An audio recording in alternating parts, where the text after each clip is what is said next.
The views and opinions expressed on this program do not reflect the company, owners, management, staff, clients, or partners.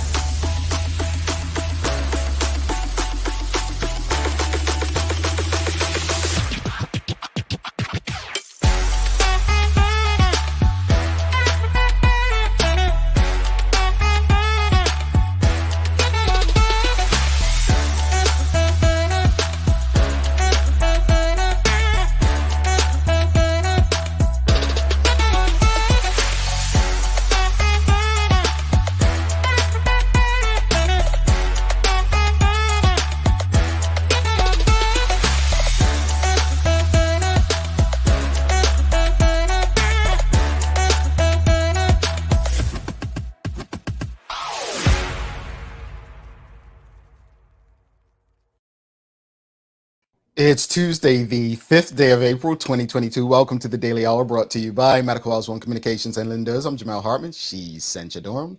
And Good morning. Yep, and Leanna will be with us in a bit to bring you the latest in her news break, brought to you by People's Pharmacy. Good morning to you, Sencha. And Good morning. Good morning. Folks, I had a night. Got some good rest, but we had our internal meeting last night, and I'm usually the butt of jokes. And Sancha folks asked me, he says, Jamal, how tall are you? But it wasn't a joke. It was serious. Like, it was like, are you kidding me, Sancha? Like, I mean, no, it's because, so in this meeting, and not even just in this meeting, but in a lot of times on air, they make fun of your height. Right. And I just kind of listen and I'm like, okay. So then finally it was just like in my head, I'm like, I need to find out how tall he actually is because I need to understand this. So it was a moment. Maybe it was an inappropriate question during that time. No. Does anyone have any questions? And just popped into my head, Jamal, how tall are you? Yeah. And when she says they, I didn't mean it like that. She means there's rude and disrespectful people, Sherry and Leanna, who, come on here and talk about my vertically. But it was a genuine question. It was a genuine question. I needed to understand it. Yeah. I guess so I can be a part of the group. Folks, just understand that I'm taller than everybody. All right. That I'm average height, whether that be but I got a number, guys. I wouldn't say it, but I got a number. Yeah, she got enough. I'm taller than Charlemagne the God. That's what's important. I'm taller than him. I hear he's vertically challenged as well. But greetings, everyone. And thanks for making us part of your daily routine. A good one today as Ben Rego stops by to discuss real estate in Bermuda. I am looking forward to this conversation because those who do know, I'm based in Florida, Palm Beach County, and the housing market in here is booming. Like when I say booming, you purchased a house like $300,000 2 years ago, you're putting it on the market, getting way up over $500,000 right now. So, I don't understand Bermuda's real estate landscape in the same manner, but interested to see. I have been told that the same thing's happening in Bermuda right now. Really? So we need him to confirm for us. Yeah. Educate us and make us feel at ease. The Daily Play is a remember when. I need to go back during the break and find a question for Sencha because we have to trick her up. Sherry, the audience. Listen, I'm obviously not good at trivia because I sit here looking like. Get you back to that. I need some more games nights or something. All right, don't worry. We got it coming. The audience out here being rude and disrespectful. I am not 5'4". I said I am average height. Thank you. Look at this rude guy, bro. Just tell people you identify as a 6'footer. Yes, I actually identify as 6'4", to be honest. So thank you for that. And no, I'm taller than most of you out here talking about my height. That's the crazy thing. I am taller than most of you, but they'll see. Listen, I'm Jamal's height and heels. You know what? We have some things to discuss. My height is not important to you all. My height is not important. I'm taller than the people that I need to be taller than. But so Sancha, interesting things on April 1st, right? It wasn't just your birthday, and happy belated. Thank you. JT. We actually had a little, video made for you because It was so sweet. I'm glad you enjoyed it because Leanna and Sherry, I didn't want to try to sing and thing again because they messed it up for Larry. And so I was like, no, we're not gonna sing. We're going to create a video for you. So I'm glad you enjoyed it. But also, it was April Fool's, and Leanna and Sherry, again, picking on me. They just pick on me daily. If it's not my height, it's trying to fool me into stuff. And they got me thinking that it was another resignation, which wouldn't have been surprising. But That's not a joke. Oh, this is it, right? Jokes on them. They got the audience. But then on April 1st, there was an amendment, I guess, of policy or legislation, and people were allowed to not wear masks anymore in Bermuda. Mhm. Private establishments can keep their policies in place. So yesterday, I shared a story at the end of the show, and I said, I was in Marshall's this weekend, and I was going to get me a suitcase. And as I walked in, there was a man going off at the cashier behind the thing. They're all got those things and the dividers in between them and the public. And she had a mask on. And he's going off saying, oh, that mask doesn't protect you from this or that. And here's my issue. If you don't want to wear a mask, fine. But why are you going off on an employee, one, who it's probably policy by the company, two, even if it's not, it's their choice. How is them wearing a mask impacting you, right? So I guess the question of the morning is, how have you been impacted? How have you been treated, I should say, since Bermuda's new mask mandate went into effect? Like, are you the only one walking in looking crazy? Because I tell you this here, and this is just real observations. When I go into public spaces in South Florida, the majority of the people who are wearing masks, if they're not employees, are actually Black people. I've noticed that Black people are more likely to wear masks in South Florida than any other group of people. But how have you been treated since Bermuda's new mask mandate went into effect? Let us know, folks. Let me give you my story of the weekend. So, of course, you guys know I own Nail Bar, and I let our employees help with a lot of the decision making. I don't feel like this is a dictatorship. I feel like we sit down and we make decisions together. So because our employees are sitting with people for half an hour and more, sometimes an hour and a half, they have decided that they would like to keep on their mask, and they would appreciate if their client keeps their mask on as well. If they would like to take their mask off, they've said if they can test, right? No problem. So we, out of respect, put out our mask mandate in case there were some people, if they wanted to cancel. And when we put that mask mandate out, I feel as if there is a group of people, but a very small group of people that are being bullyish. They called and harassed our spa coordinator. They were extremely rude. They made her feel totally uncomfortable. And it was like 5 calls back to back and then just stopped. They threatened to put us on a list of don't support. And I was just like, okay, let the list begin. Let it come. Let it happen. Because I think that they need to understand there are people that totally are against masks, but there's also a group of people that will feel safer coming into our space knowing that we're asking you to wear a mask. Like, COVID is not over. It's not over. So I also think it's a level of respect. That's why my face was what it was. Everybody has a choice. We are choosing. The government has now said it is your choice. So you cannot harass and bully people because they choose to wear a mask. And it's not the us's against them's. You know what I mean? Like, stop creating this divide. We all have a choice. Respect it. That's how I feel. So here's the thing. It's not like they're telling you to inject yourself with something. They're simply asking, if you come into a private space, it is a private space, that, hey, we would appreciate if you could wear a mask in this private space. I'm not quite sure if I need to go get a haircut and they tell me, hey, we have a mask policy. I have 2 choices: either wear a mask or don't go.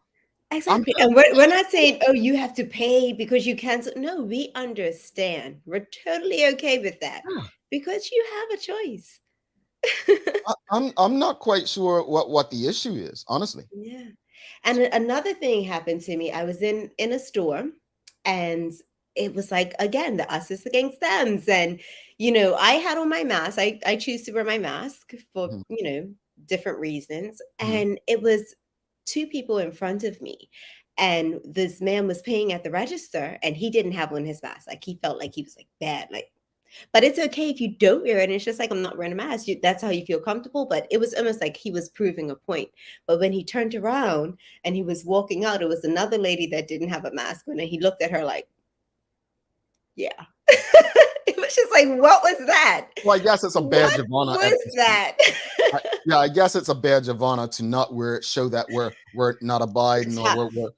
we're tough for doing it. Michelle White says, I haven't been in town yet, but we'll be wearing my mask inside buildings. And if outside walking on a busy sidewalk, I put my mask on. Sam Cat Place, she says, I did it yesterday just to see the reaction, and there were some looks and others not. One person was caught off guard when I asked the question and caught themselves, but other than that, no problem. Well, Sam Cat Place, you did what yesterday? You wore a mask or you had your mask off? Well, which side were you on? Sherry Vanderpool says it's a personal choice, and no one should be made to feel uncomfortable in doing so.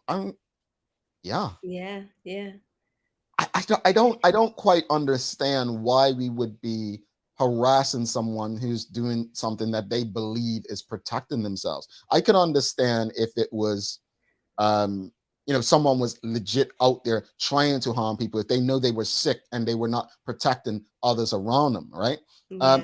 I'm not quite understanding why the bully tactics are necessary at Yeah, this point. I mean, we're so against bullying in school. We're so against, it's just it's not okay to be a bully. So I don't think when you grow up and you're an adult now, it's Mhm. okay to bully people in other settings. Bullying is not okay. Stop. Yeah, and especially since people who are working, like my experience on Sunday with the older guy and the cashier was like, she's literally here just doing her job, probably abiding by company policy. What is Exactly. your issue with her? What is your issue with Exactly. And how is that bothering you? What her? is Oh, that doing to you? yeah. I I don't know. I don't understand it. But I just was saying this, we all just need to be mindful. Please be mindful, on just overall how you treat people. Be kind, Mhm. you know? You never know what the next person's going through. Yeah, no, seriously, you don't. And even like Sunday, I almost wanted to say something. No, so everyone in line's looking at this man. I'm just coming in the store. I'm like, well, I'm not Mhm. gonna say anything to him. I don't, there's all these people letting him run on, and he, had his bag leaving, but he didn't leave. He went back to the back of the store like he was gonna get like his wife or somebody, right? But it's just interesting that to me, it's an uncalled for um engaging situation, like uncalled for Yeah. event. Like, did she ask you something? Did she ask you why you don't have your mask on? Now, personally, I see people saying, they Renee Simmons says, I don't care what anyone has to say, I'll be wearing my mask, in the words of Cardi B, forever. Well, I I would say I wear it sometimes. I don't wear it all the time. If I'm traveling, obviously I'll be wearing it in the airport and on an airline. That's probably still policy anyway. Uh, it really depends. In like my office building and work, I don't wear it all the time. I do wear it sometimes. And yes, I'm the only one wearing it in the spaces I go in most of the time. But that's just me. I have But no I problem. also I also think it's what you have going on in your family structure as well, right? Mhm, So for me, I live in, my household. So my mom and dad live downstairs. They're older. I have my son who, when he is at camp and school, he's around a lot of kids. mhm, For me, I am going into an office setting. I'm like it's hard for me to keep this small bubble. So in order to keep everyone safe, the people that I do have my mask off around, I make sure that I wear my mask when I'm in the settings because I don't want to bring that home to my mom or my dad. When I go and visit my grandmother, like she hasn't been out of the house in 2 years. mhm. You know what I mean? Like, and I don't want to be the person that is being reckless and just not wearing my mask. And Yeah. I'm going and taking that to her. So Yeah. I think it depends on what your setting is. If you have someone that's around you that's ill, Mhm. in Bermuda, diabetes is high, cancer is high. Yep. We We have an have to unhealthy be population. Let's just be we have honest. to be mindful. Yeah, we Yeah. have a very vulnerable population as far as health. But I think what you just explained, Sancha, is consideration, Yeah. respect. I Yeah. think we have a tendency to lack consideration for our fellow people. Mhm. We have to be considerate. It's beyond your personal beliefs.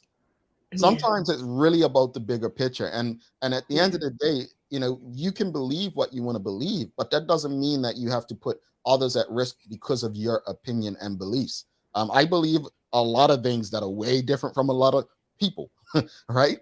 And that's okay, but I'm not trying to push my beliefs on everyone. I would Yeah. rather just consider or think about some things that don't align with how you think. Michelle White says it's an anti-establishment attitude. Problem is thinking that you're sticking it to the man can kill you. Yeah. Interesting. Um, I mean, I wouldn't say I have an anti-establishment attitude, but I most laws that were created long before we were born. So I think a lot of laws back then need to be challenged. It's interesting though where people tend to put their energy, because there are so many people fighting against this law, these policies made today. But I'm like, do you all know what laws and policies are on the books that have been there like for probably decades, if not centuries, that are way worse than this? Like, I don't know. It's interesting what we fight for and what we don't. And Yeah, what we choose to, give attention to. Mhm. It is. It is. Yeah. Sometimes we don't know what's for our protection and what's not. Yeah. That's it. Karen Simmons, she says, I don't like to wear the mask, but we'll do what so if okay. I don't like to wear the mask, but we'll do so if asked to. I'll eliminate what people need to be respectful and really keep their opinions to themselves. And I agree. I agree. Especially during these times. You know what I mean? Things have changed. Mhm. And like I said, like it's a delicate situation. You don't know what other people are dealing with at home. And it may be that one time where they're just like, I've had enough. Well, So I think Sherry said it when Eugene Dean was on. She mentioned, she said, Eugene, she said, but you're different. Like, you look at your skin, like you take care of yourself. And even Sophia Cannon and Mike Watson, they take care of themselves. So what they are fighting for and what they do, you just explained, Sancho. We have a very unhealthy population, diabetes running rampant, so many different underlying conditions. So what works for them and what they're championing may not be in the best interest of the entire population when you consider what they're challenging, right? I was listening to his interview on the news last night, and I just constantly take a deep breath because I do not understand it. I want to understand it, and I kind of wish maybe I was on that show so I could have had some kind. I don't get it. I Mm. don't understand. I don't understand. Well, I'm sure Eugene will be back, and we'll make sure you are I in this. have to make sure more. Yeah, Eugene and I go way back, but I just have to. I have to ask her, why are we doing this? Why? Well, I kind of do understand why the Help me change. understand, Jamal. I think so. For instance, it's I don't think it's just a mass thing. The overall how the government's going about it, I think more is more of the challenge. So, for instance, Mhm. is it about the health of the people or is it about the finances of the government? That's a legit question when you consider Mhm. um, RasQuest and the government's agreement, the whole paying to come into Bermuda, $75 now 40. And then you look at the policies in place, the shutdowns. Now, I agree that certain businesses possess a greater risk, right? They do. Mhm. But then Mhm. when you break it down, some things just did not make sense. An example, if you go into a grocery store, Mhm. right, and you're walking past people. Now, I help me if I'm wrong, folks, because I'm not familiar with grocery stores during the crackdown in Bermuda, but I know in the US here in South Florida, they had the arrows where you can only walk in one direction. So people weren't crossing each other. I don't know if it was like that in Bermuda, but things No. like, okay, so fair enough. Like you had people standing in lines, right? Waiting. Like if Right. there's this big disease out there, then why not? And again, Bermuda may not be big enough, but you could have used a place like Tiger Bay or TCD where people didn't have to get out of cars. Once you have people outside standing in To line, do grocery shopping? well, no, doing testing, doing grocery shopping, like Well, my I'm personal opinion, I feel like they went to the alphabetical, you go to the grocery store and the name, your last name, letter of your last name. So that cut down the amount of people that was in the grocery store. Even now, I feel like when you're in the grocery store, they have lines on the floor where you're 6 feet apart. Mhm, We were wearing masks. So I do feel like they were trying to be safe mhm. about it. I feel like it made sense. I don't know. Maybe I'm just in a different space So no, I think they were doing what they thought made sense. I do. during that time. So, and during that time period. So I think that they were going by what, the evidence that was evolving and what, Mhm, they were being told and advised during that time. So I'm not sure why we're going to sue a government when they were just going by the advice that they were given. And yeah, sometimes I felt like it was like, okay, why are we doing this? uh-huh, But I don't think that we really took the time to understand mhm. why they were doing it. And then I don't think anybody was complaining when they were getting paid, right? Well, no, Sherry brought that up. She is like, but hold up. Some people complaining and soon didn't they get paydays? I said, oh, Sherry, and then Sherry comes with the articles and the research. I'm like, oh, yeah. Yeah, you were getting paid. And I'm sorry, but we have to make up our money somewhere. So when people's coming into Bermuda and they're paying that fee, and how is the government going to afford this? Because they paid people for a very long time. A very long Oh, time. And I'm just like, where's this money coming from? you know, They're making me nervous. I'll say this much. I'm looking forward to how this case evolves, and we know how the court system works. It probably won't be anytime soon, but we'll definitely be keeping our eyes on it. Let's go. A couple more comments. Bring Leanna in. Hadley and Stevenson Swan says, Jamal and Sandra, each time I walk into a place of business since April 1st, I feel like I am in celebration mode as I was dying for this moment to come. I hated it, and I mean hated wearing a mask. Traveling Trotty says, my employer is keeping all the rules. Masks are mandatory and testing on a regular basis. She then asked, why are we still doing the TA form? Yeah, I did that. It's crazy. Let's bring Leanna in, see what she's got. Good morning, Lee. You still wearing a mask? Good morning, guys. No, I'm not. I am one of those people. I'm with Eveline. No, I was excited to take that mask off. I'm so sorry. I did not like the feeling of it and always forgetting it and having to run back to the car and etc. etc. So April 1st, I decided to walk into a grocery store without one, and I honestly felt like a criminal. I'm not gonna lie. You are what you are now. You are what you are. Come on, Mal. I gave you compliments last night. Oh, Stop yes, it. yes, my sis. But no, I get it. And I think, for me, personal choice, I do. Yeah. I mean, I do it based on how I feel and the environment that I'm going in. So, if I'm going in a space where I feel like it's necessary, I'm going to wear it. If I'm Yeah. going into work, and probably somewhere quick to pick up something to eat, I'm probably just going to leave it in the car. But I think the overall point that Sancha was making at the beginning of the show, folks, is mind your business. I mean, Yeah. Pretty much. I mean, feel that's like, being direct. It's to each his own now, right? It's optional. It's no longer Yeah. mandatory. If you feel as if it's protecting you, do so. If you feel like it's not, don't. It's that simple. But you don't need to get all up in people's business about wearing masks. We do not have mask police out there. So leave people alone.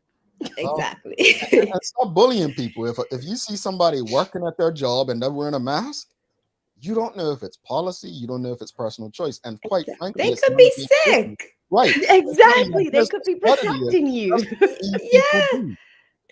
But we have that problem. Lee, you ready for the news break? Yeah, let's do this. How's the weather? Oh, okay. I'll leave it at that. Phil criticized my weather reports last night. Over to you, Lee.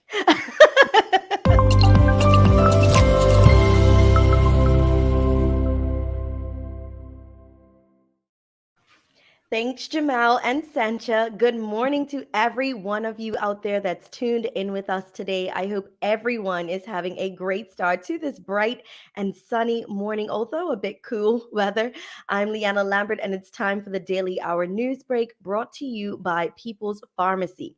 Well, in today's top stories, a cabinet reshuffle announced by Premier David Burt yesterday has seen the resurrection of Michael Weeks, who was revealed as the new National Security Minister.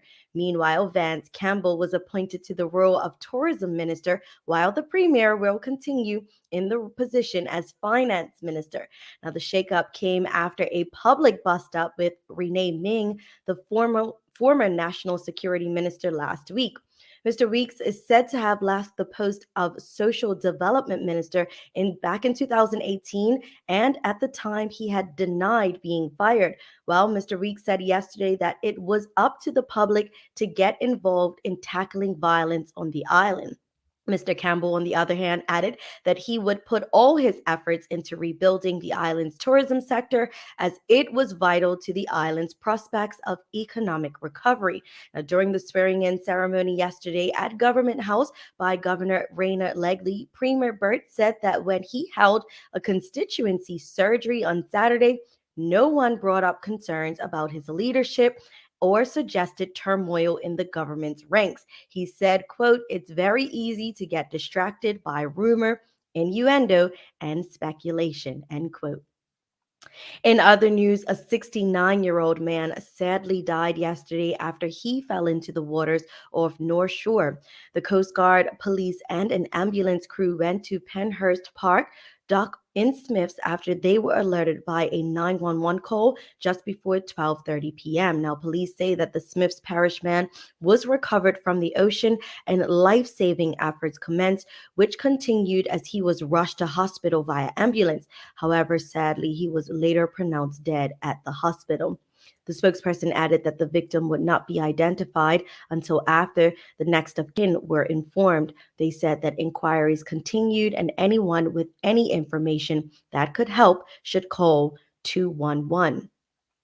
And 4 people have been arrested after a $1.2 million shipment of cannabis was intercepted last week. Now, according to police, HM Customs had contacted police after they had discovered a shipment that contained 58 pounds of the controlled drug. The spokesperson added that as part of Operation Mazar, which was carried out on Thursday. As a result, 4 people were arrested and 3 homes in Warwick were searched. Detective Chief Inspector Sherwin Joseph of the Specialist Investigations Department said the importation of cannabis is still illegal. What we understand is that controlled drugs imported in such a manner involve persons who are members of organized crime groups who are also involved in gang and gun culture. Now, police added that the drugs unit would continue to investigate the incident. Taking a look at today's weather, we have a high near 70 and a low near 63 degrees. Today, we'll see a mixture of sun and cloud as patchy clouds and light wind greet the day. We can get excited, though, as high pressure brings more fine and dry weather over the next few days, but it will be short-lived as a weak troughing may introduce a couple of showers Wednesday night. However, temperatures become increasingly warm and humid later in the week. Yes, it will be a bit of a weather roller coaster over the next few days, but forecasts say it will get better. That's all for our Daily Hour News Break brought to you by People's Pharmacy. Now let's head back to Jamal and Sencha in the studio for today's Daily Focus. Real quickly. So you had a story just now about Mary Jane being imported and people being arrested, right? Yes, sir. Well, okay. I know people out there saying, free it up. Right? Folks, even if it were legal, you're smuggling. I mean, if you can't understand that, that's a lot. That was a lot. I mean, you ain't even paid duty on it. You know what I'm saying? Like, when you bring things into the island, you got to pay duty. Like, there's no excuse. 58 pounds? You couldn't have thought that was legal. It's like, it's just recreational. smoke this I at mean, home. come on. Like, The what? legislation just got passed in the House for the second time last week Friday. A little too soon, guys. A little It too hasn't soon. even been signed off. Like, come on. I want you all to enjoy your high. Do your thing, right? Because I'm gonna do mine. But I just want us to be like, use this, like, just yeah. Anyway, you got any days of the year for us, Sancha? I do. Oh. Today is National Read a Roadmap Day. When was the last time you read a roadmap, Jamal? And did not depend on GPS. 2001. I challenge you, Jamal. Today Pull is it the out day. and try to go somewhere. What is this? 1999? Yeah, like it's actually a challenge. It's like Pre-GPS days. yeah, See if pull you can out do your it. roadmap, see where it takes you, and it's probably things have probably changed so much, right? Wow. A road. Do you own a roadmap? When was the last time you saw a roadmap? When I first came to the US, went to school in Alabama, that was 2001. We used to use it to get to Atlanta from Huntsville. And remember when you used to rent a car? Hertz used to have the little road maps. Yep. And then you like used to open it up and it was like real big. How can you even And you're like, see? where are we? You gotta pinpoint where you are and where you're going. Folks, I'm just so glad I missed those days. No, Thank God for GPS. people today are so spoiled. Literally, you have me thinking like how we used to have to be maps. You pull over to the side, you're arguing with people in the car. No, this way is folks. No, but and then this is like when you really had a co-pilot, right? Yep. You had to remember what was the sign that's coming up. Like, look for it. Yep. It's coming up. And then it will come up. It's like, well, stay to your right. Folks, let us know in the audience whether or not you remember using a road map because you all spoiled with GPS. Lee, thank you so much. We'll see you tomorrow. See you guys tomorrow. He just I know I should at my age just now. At least I'm glad I wasn't around for those days. So happy. Later, Lee. All right, folks, we're going to take a quick break. We've got Ben Rego coming up. We're talking real estate in Bermuda. Very important conversation. Do not go anywhere. Roadmap. Sancha, you took us way back. We'll be right back.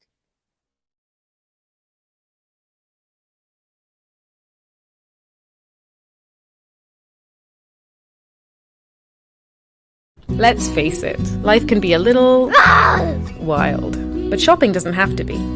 I choose People's, so that whether it's a prescription that needs to be filled, a toy for my little terror, or a gift for a new addition to the family, we'll see about that. Everything's available in one convenient location. Some call it People's, I call it my one-stop shop in the city. People's, we're here for you.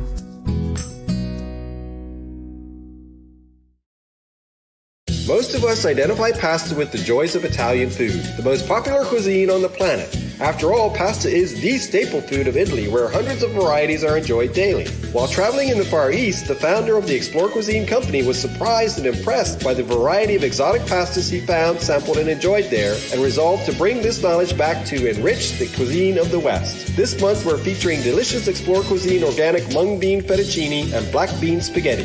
Lindo, why go anyplace else?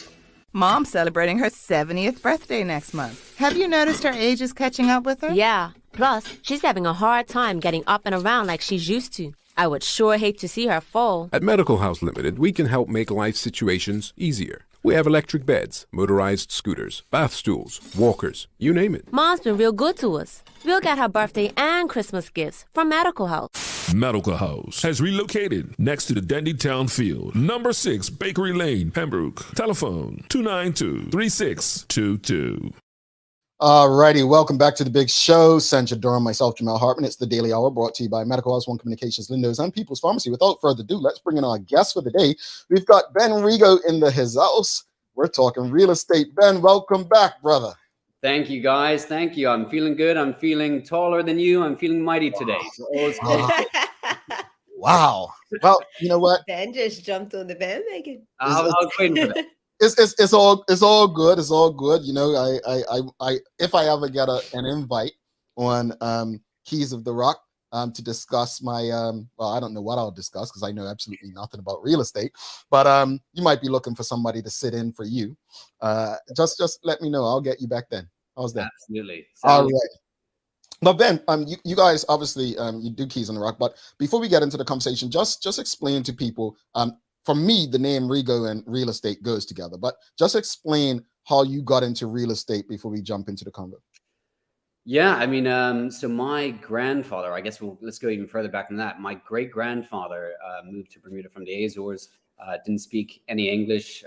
He was a landscaper, and my grandfather actually one day ended up purchasing the cottage that my great grandfather was working at. So my grandfather fell in love with real estate and thought, you know what, there's no real estate company in Bermuda.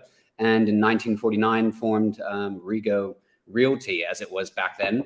And, I think growing up, I was always fascinated with real estate, just kind of idolizing, my father and the hard work mentality and everything that goes with it. I've always been a very self-motivated person. So I never liked to be stagnant and never really liked any idea of a salary position. Sort of the, eat what you kill, you kind of build your own momentum.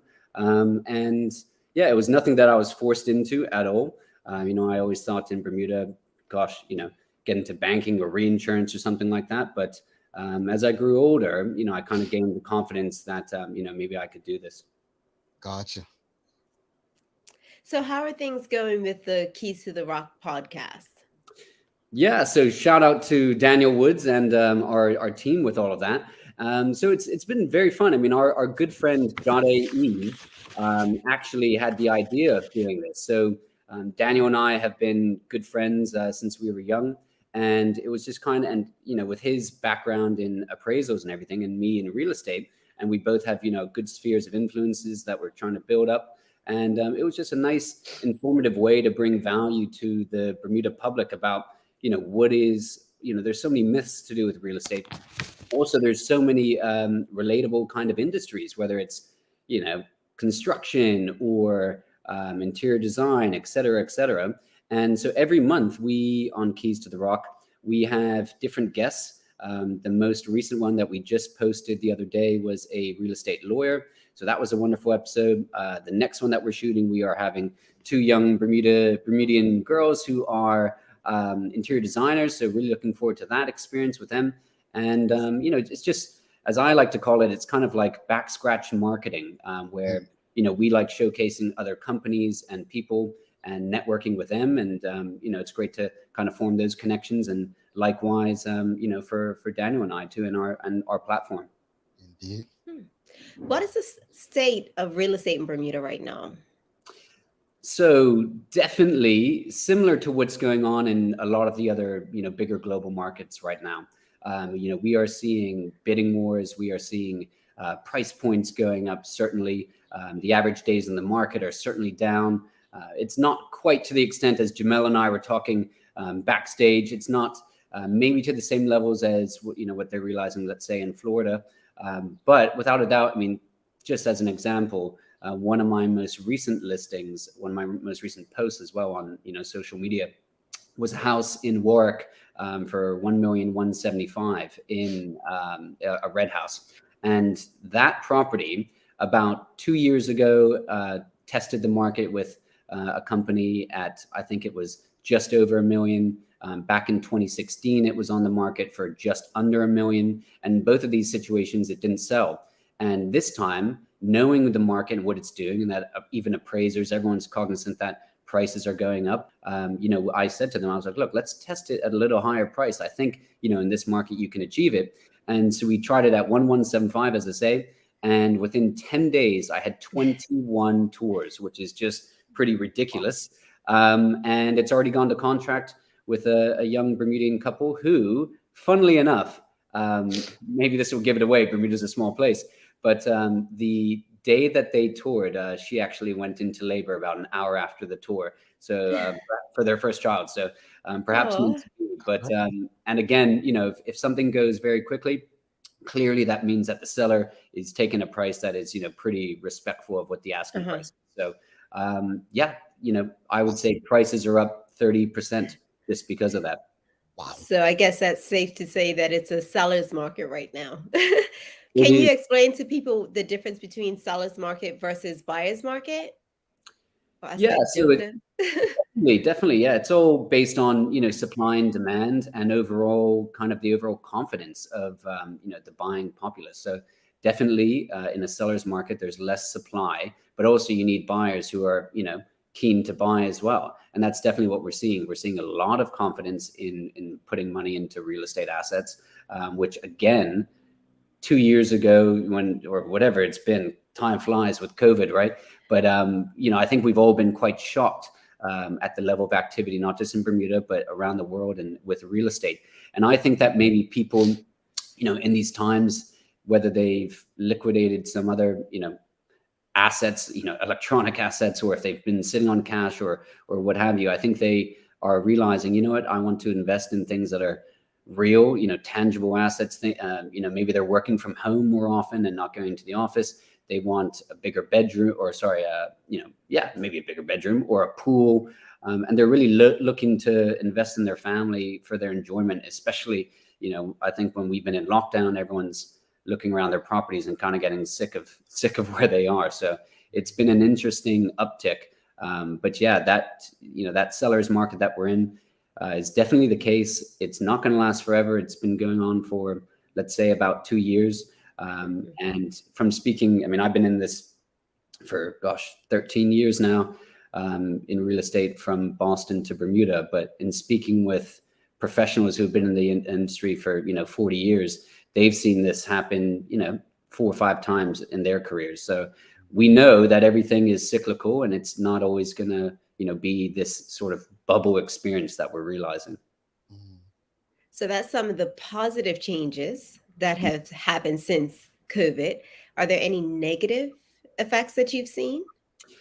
I would say it's positive for sellers, equally positive for landlords, because the rental inventory is at about close to a fourth of what it typically is across the market. So, people, again, on the landlord side, they're getting, higher prices and multiple offers. But a negative side of that is certainly for buyers. And people say to me every day, Ben, you must be loving when it is a seller's market and things are going quickly. And yes, it is great that for my sellers, who my fiduciary responsibility is to, it's great when things are working out and they're getting more money than they previously would have thought they could have.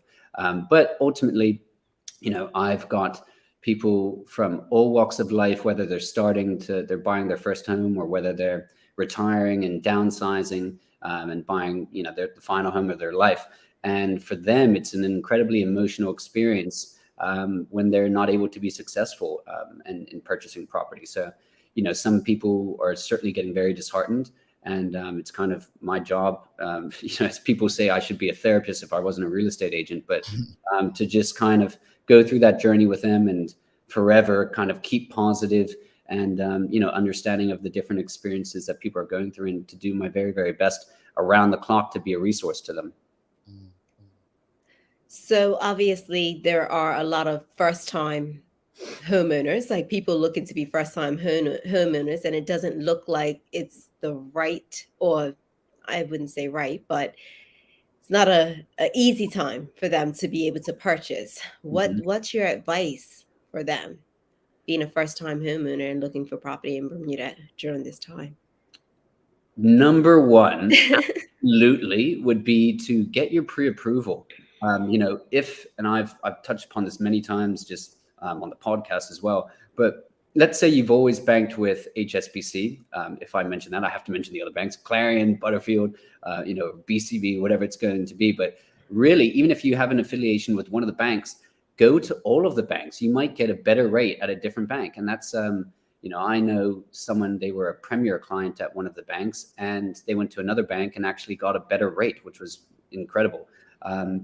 Usually we're seeing the rates now around 6.5%, but that can be negotiated down at times. But if you are looking, especially as a first-time buyer, you want to have all your ducks in a row, because in this market, you don't want to come up and find your dream starter home or forever home, whatever it's going to be, and really lose out because there's someone who's more readily able to jump on it and execute. Whether it's a cash buyer or someone who does have their pre-approval, because you are protected by that condition, the financing condition in a sale. But if you place an offer on a property, the seller wants to know, when they have potentially other backup buyers, they want to know that, you are actually approved and that you can, proceed at that price point. So get your pre-approval. Typically, I think it might depend on the banks, but usually those pre-approval letters last for 6 months, and then it gives you the flexibility and readiness to jump on the right opportunity. All right.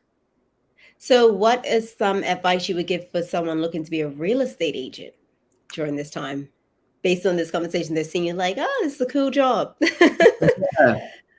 What's your advice? Yeah. And we actually, for not to mention Keys to the Rock again, but we had an episode on new agents. So we had the lovely Tosh Williams and Rachel Sawden on that episode. So have a look at that. They go through everything from the myths to, the struggles that actually happen from real estate when you're starting out. I mean, my first 2 years, I think I sold like 3 properties. And the first one was luckily my mother's house, the timing of when she wanted to sell. But my first ever sale was to my stepbrother. So, you'll always hopefully be able to get, your friends and family for business. But you really, the moment when you truly feel success is when people whom you've never met or through referrals reach out to you because they want to hire you. But Bermuda's never had more real estate agents than we do today. I think there's over 400 people who are licensed. And I think historically, as a practice, it has been far more of, let's say, a hobby. And now it's really kind of turning way more into a business. Sellers and buyers, they want to have a response within, hours, if not minutes. My phone is off currently right now, but just the level of efficiency and organization that people need. And it's not for everyone because, you can't get too high, you can't get too low when things go good or bad. And you have to be seriously self-motivated and organized. I would definitely, as I do all the time, even for people who want to start out with other companies, I have all the time for anyone who has an interest in real estate. It's really besides my family, that's kind of my burning passion in life. I meet people for coffee. I have phone calls with anyone who wants to reach out and, kind of understand what happens behind the scenes, behind social media or these TV shows that you see that seem so popular. But it's not really the case. Typically I'm in a dark room with a laptop in my face until midnight every night. I'm just trying to stay on top of things. So it's not HGTV is basically saying, folks. It's much more to it.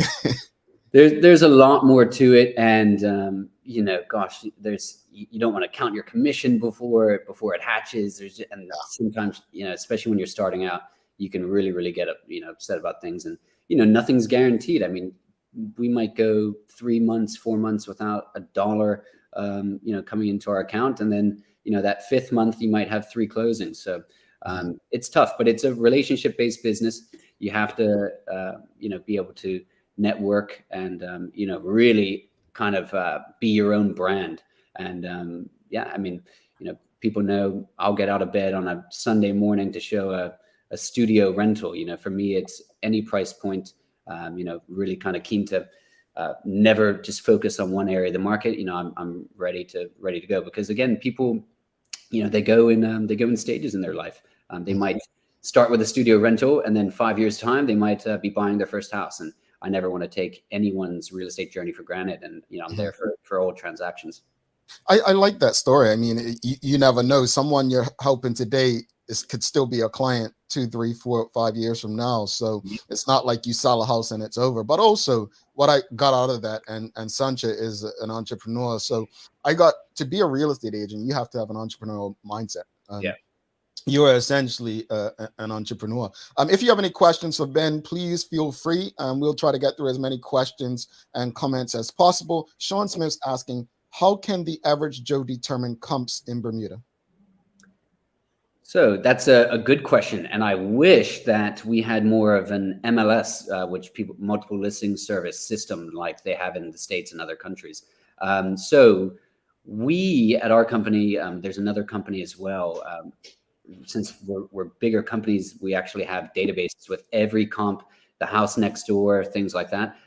Certainly, if people want to reach out to me, I can always share some insight on that. But the best resource for that is if you go to the registrar's office.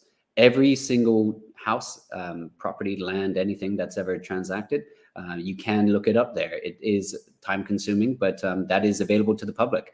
So if you're curious what the house just down the street sold for, once that gets registered and it's there, you will be able to look it up. Alrighty. Michelle White is asking, how can a young person who is new to the employment market after university plan to buy their first home for self or rental investment? Yeah, so for Bermuda, obviously, anywhere really. I mean, it all starts with being incredibly smart with your savings. I mean, no matter what, if you are employed and you're trying to put away some money, because the down payments and things like that, it's 10% for when you sign the sales and purchase agreement. But now, overall, the banks typically they're wanting a total of 30%. So it's a lot. But whether you're able to borrow off of the family homestead, let's say, or borrow money from family or anything like that in order to support the down payment, then that would be crucial. But it starts with saving. It also, for example, a first-time buyer, if you buy a property that's at $750,000 or less, you and the seller in that transaction would be potentially exempt from paying stamp duty. So that's also a savings. But it all just starts with planning for when you want to make that transition into home ownership, and speaking to a real estate agent to kind of better understand the costs and closing costs and everything associated. Alrighty, another question. Traveling Trotty's asking, why does Bermuda have no rent to buy options? So there have been situations where certain sellers have been open to that sort of arrangement, but by far that is never typically the case. Often, if the whole rent to buy scenario, the seller says, look, if I wanted to, this is their feedback generally, if I wanted to rent it, I would do so. But, Bermuda's an expensive place to live. I want to sell it and I want the total amount of those sale proceeds now. So, typically a seller is not just selling for fun. Typically they're often selling because they need to sell, where they need to pay off the mortgage, or there's been a change in family circumstances why they need to sell. So sometimes looking at the long-term rent to buy thing is not as possible in Bermuda, where home prices and just the average cost of living, what are we, number one in the world every year, it seems like, right? So they kind of need those sale proceeds right away. One of the things I've been speaking to people here in Palm Beach area in Florida, and as we spoke about before we came live, the housing is just it's been a boom. People have moved here during the pandemic, obviously from the Northeast, feeling like the rules were just they didn't find them applicable to how they wanted to live their lives. Lawlessness, right? I always say Florida's a lawless state in that respect. But I was speaking to someone recently and they said they expect it to level out soon, meaning this boom will retract. Do you expect that to happen anytime soon with Bermuda's real estate market based on what you're seeing? That's the crystal ball question. And, my clients or anyone who reaches out, they know that I am far from salesy. I always give them an honest answer. Sometimes in years past, I've said, when they're like, hey, think about listing our house for sale. One would think I would snatch that opportunity every time, but I say, actually, guys, let's just wait off there, for whatever circumstances or what's going on with the economy or something, if they don't need to sell. But to your question, this isn't going to last forever. Again, it's been going on for about 2 years. I'm certainly, from seeing the activity to start this year, I would imagine it's going to continue for the remainder of this year. But if people are looking to sell, if they're looking to rent as well, this is an incredible time to do so. The only problem with that, though, which some people then don't think of, is if they are selling or renting and they don't have necessarily anywhere to go, when they are then looking to rent or buy a property, they themselves are likely going to pay a premium for where they go next. But it won't last forever, and that is definitely a fact. But we haven't seen this level of activity in Bermuda since before the global crisis in 2008 sort of time. And that's, I have two more questions, but I think when the pandemic happened, a lot of people felt like we were going to have a real estate crisis like 2008. Why didn't that happen? I'm shocked about that myself. I mean, my wife and I, over the last year, did some renovations on our house as well. And we were planning all of this right when the pandemic hit. And so I said to her, you know, again, with me depending solely on commissions, I was like, geez, we got to push this down the road, you know, a few years. But it is shocking what's going on. Again, I think as previously touched upon, I think people are, you know, investing in things that they can truly enjoy, and things that they can trust. And, you know, Bermuda forever has always proven to be a long-term real estate sort of game. It's not something that typically people can flip quickly or anything like that, but it's a sure thing for the long term. You know, there's been more people coming to Bermuda as well, you know, the digital nomads and things like that. That's been a big reason for the rental inventory going down. Some of them even having, been able to buy properties as well. Even more people getting their belonger, so their BOTC, where they were previously a PRC, a permanent residency certificate holder. So that's kind of changed the market as well. You look at Riddle's Bay, that redevelopment there, 18 lots, and all but 2 in the last 2 years have sold. So, and that actually is only available to locals. So, and again, that's people buying land, knowing that they, especially with the cost of construction now and the supply chain, they're then investing in building a house. So it's incredibly positive to see that no matter what, you know, everyone likes to complain about Bermuda or wherever they are, where they're from, but that there is so much kind of positivity and trust in the long term of Bermuda as a whole and our economy and real estate. Sancha, you got any more questions? I have one more. You can go ahead. Okay. So you kind of touched on it, I think, in a couple of minutes ago. But those who are selling, what are they then doing? So many different reasons. For example, one property, they are just going to move into a family apartment. And then maybe in the future, they'll look to buy when this kind of bubble pops, let not say pops, but slowly deflates. And that's an interesting play because I think that, that will prove beneficial for them. Some people are leaving the island. It really, like every single possibility that you can think of are reasons why people are selling, whether they are, I mean, typically I say people sometimes buy 3 houses in their life. They buy the starter home. So maybe those starter home people are then selling to buy their forever home. And again, there's the people who are selling their forever home to downsize into, a condo or a 1-level cottage in the latter stages of their life. So there's every reason that you can think of. But what I'm trying to do is to really, hopefully, encourage more of a balanced market for rentals and sales, and to just have people, look at the advantages of listing their property right now while it's beneficial for them. All righty. Sancha, anything else? You're on mute.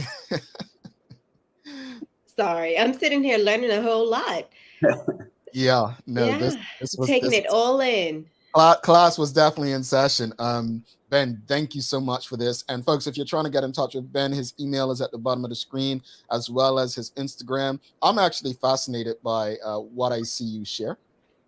Bermuda has some beautiful properties, really. It really, I love to share it with my colleagues and show people what things look like, even the cost. I think in certain spaces, his page kills the stereotypes people have about islands and homes. But I appreciate the, what you've said today. I've learned a lot in terms of how the markets work. I think you being as honest, saying that you were surprised as well that the market didn't drop. I think that's appreciated. But please know, you guys, the door's open to come back anytime. Hopefully we can get you and Dan back on soon to speak about Keys on the Rock. And it's been a pleasure. Thank you for trusting our platform. No worries, guys. And Jamel, I'm still waiting on my coffee mug from the last episode. I was like, I want a daily hour coffee mug, but maybe next time. Keitha and Shanta. This is a reoccurring thing, Jamal. Yeah, they get me in trouble. But he's gonna have his mug very soon, even if I have to deliver it to him this week. You will have your mug, my friend. Thanks a lot. Well, thank you guys. Appreciate it. No problem. Talk Thank soon. you. Bye. All righty. If you found that conversation with Ben Rego helpful, give us a thumbs up, a love, a like. Make sure you share these kind of conversations. Good information. I know so many people, especially young people, have opinions on real estate. Nothing like hearing it from the experts themselves. Let's take a quick break. We're going to come back, wrap it up, get final thoughts from Sanch and myself, and we're going to have a little daily play. I'm sorry. I shouldn't be laughing like that. I need to get better with this trivia situation. Listen, everyone, listen to the question. Send me the answer. It took Sherry about 3 years, and we've only been all right, we'll be right back. A lot happens around your home. That is why at One Communications, we have introduced affordable security and video monitoring, because everyone should be able to afford to protect their family. Anytime, from anywhere, One Home Security keeps you connected and puts security in your hands with an easy-to-use smartphone app to control everything. Home security is important to keep you and your family safe. Motion-activated cameras around your home and security monitoring within create a complete security system providing protection both inside and outside your home. Professional monitoring means that there's someone on call with 24/7 protection to notify the authorities and help keep you and your loved ones safe. We are dedicated to whole home protection with indoor and outdoor cameras, smart door locks, motion sensors, and more, so you'll always be connected to what matters most. With professional installation, no upfront hardware fees, and low monthly rates, because keeping your family safe should be affordable for everyone. Total home video monitoring and security, there's no better way to protect your home than with One Home Security.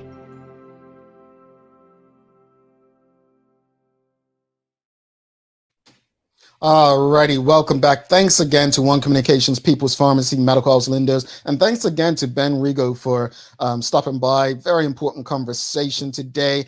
It is time for the Daily Play, brought to you by Heineken 0.0. Great taste, no alcohol, essential. It's going to be easy. Here we go. It's a remember when. Okay. What year did Clarence Hill become Bermuda's first Olympic medalist? So now you're really going to put me on the spot, because this is like a Bermuda remember when, and I'm supposed to know stuff like this. Repeat the question, please. She wants a repeat, folks. All right. What year? What year did Clarence Hill become Bermuda's first Olympic medalist? Okay, Clarence Hill. That had to be in the 70s. I'm going to go with, am I close? Yeah. Am I, okay, all right. So it has to be in the 70s. Let's say 1970. The audience is on a roll. They're on a roll. Every last they got it? answer that's got it, yeah.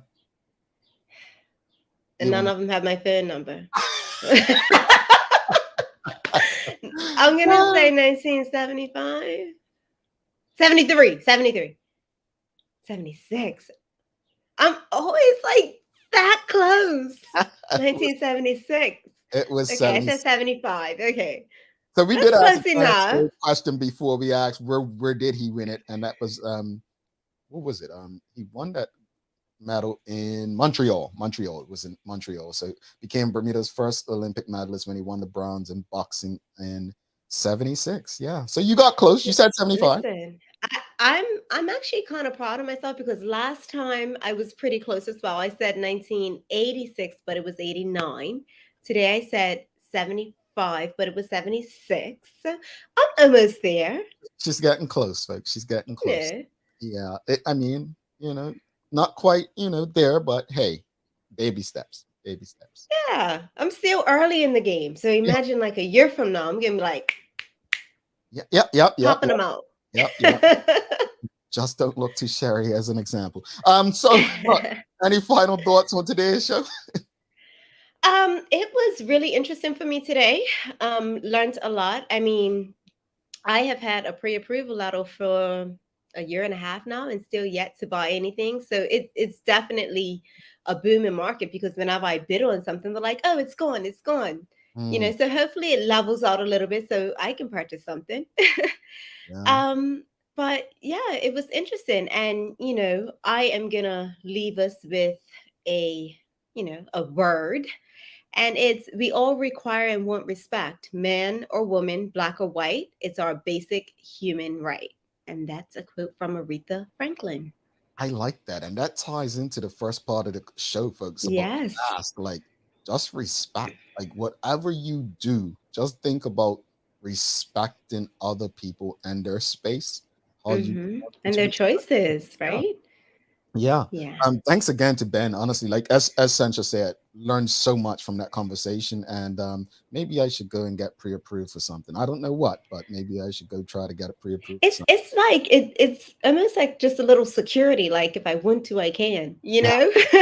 Yeah. So it makes you feel. So if you're Yeah. looking to do it, go and get a pre-approval. That'll start there, right? I'm just sure I'd have to be guarantee them that I'm going to live for another 100 years to pay off a house. But hey, that's another show. Thanks again to our partners, Medical House One Communications, Windows, and People's Pharmacy for ensuring that we're able to do this with you on a daily basis. As always, we appreciate you, we love you, and we thank you for making us part of your daily routine. If all goes well, we'll be back to do this again with you tomorrow. She sent you Durham. I'm Jamel Hartman. My friends, make it a safe and great Ciao. day.